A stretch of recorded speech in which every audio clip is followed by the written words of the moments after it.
Shalom, akhir-akhir ini saya melihat kabar bahwa iblis sedang memporak-porandakan rumah tangga Kristen.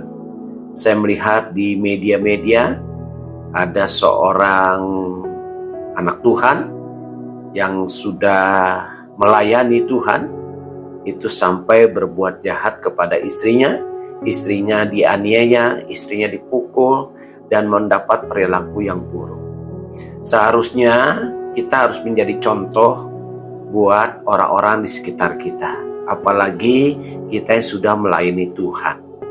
Yang tidak melayani Tuhan juga, kita sebagai orang Kristen harus kita mengasihi istri kita.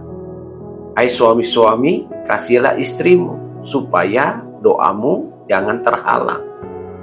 Sebab dia adalah pewaris tata kasih karunia. Firman Tuhan berbicara seperti itu.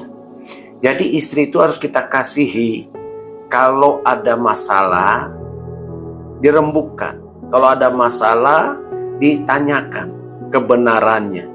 Dan kalau sudah mendapatkan jalan buntu, kita jangan segan-segan atau jangan gengsi.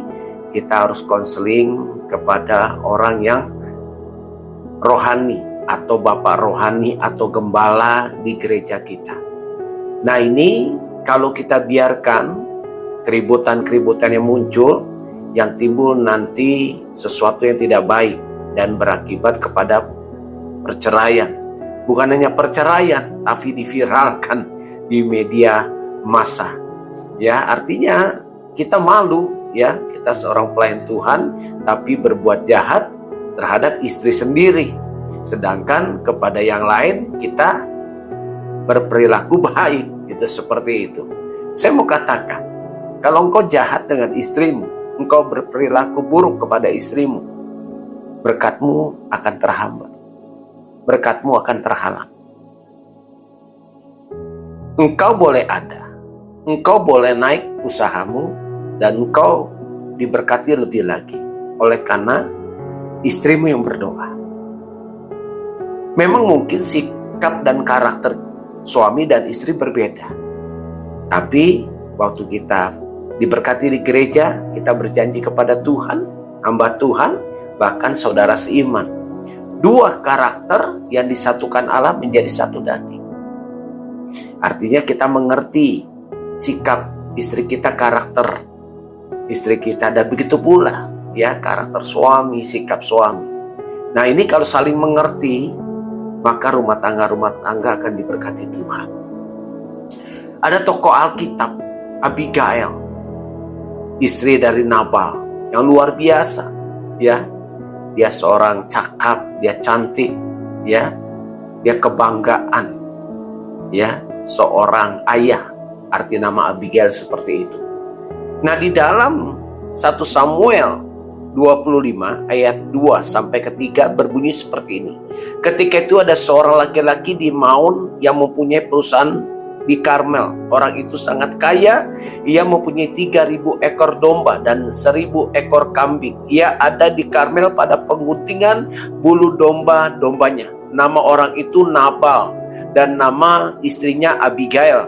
Perempuan itu bijak dan cantik, tetapi laki-laki itu kasar dan jahat kelakuannya. Siapa laki-laki itu? Nabal, suaminya, ya, yang kasar dan jahat. Ia seorang keturunan Kaleb. Ketika didengar Daud di padang gurun bahwa Nabal sedang menggunting bulu domba-dombanya, maka Daud menyuruh 10 orang, dan kepada orang-orang itu Daud berkata, "Pergilah ke Karmel dan temui Nabal, tanyakan keselamatannya atas namaku." Ya, jadi di Nabal berbuat sesuatu yang tidak terpuji, menggunting bulu domba dari kawanan domba Daud. Ya, tapi ketika Daud menyuruh suruhannya, ya, tapi Abigail yang luar biasa berkata seperti ini di ayat ke-25.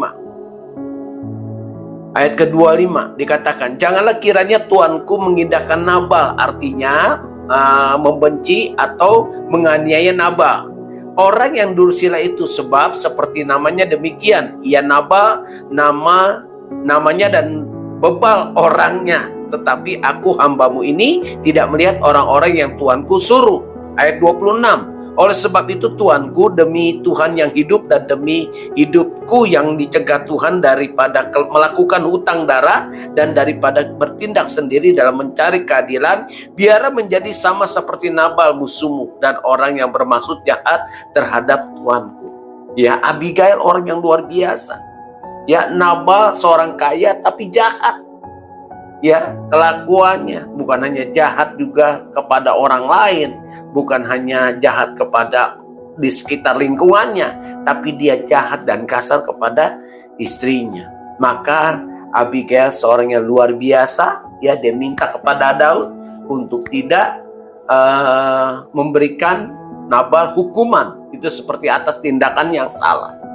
Nah, inilah ya, istri dikatakan yang cakap melebihi permata. Ya, tiang doa buat suami, tiang doa juga buat anak-anak.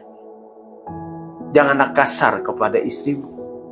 Janganlah berbuat hal apapun, terutama berkhianat kepada istrimu. Apalagi sampai berbuat jahat, memukul, menganiaya. Ya, kasihi istrimu. Karena dia adalah orang yang berdoa kepada engkau. Apapun dia, siapapun dia, kasihi dan cintai. Hingga perkawinanmu diberkati Tuhan sampai kepada anak cucumu nanti. Keturunanmu nanti baik. Kalau engkau bersikap kasar terhadap istrimu, nanti kutuk itu turun. Anakmu nanti yang perempuan juga dikasari dengan suami. Kita mau keturunan kita baik-baik oleh karena perilaku kita. Baik juga buat istri, baik juga buat suami. Tuhan Yesus memberkati.